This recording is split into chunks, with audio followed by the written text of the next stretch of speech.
Hello everyone, this is my laptop, a Lenovo ThinkPad. It was manufactured in 2011, so that makes it about 7 years old.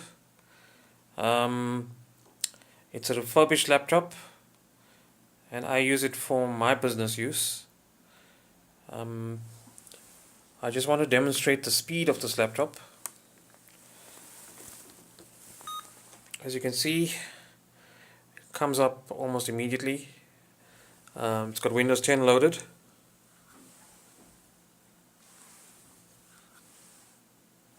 Recognize my finger, and to demonstrate the speed, I'm going to start up Word. As you can see, that took a couple seconds to load. New document, yeah, look at that.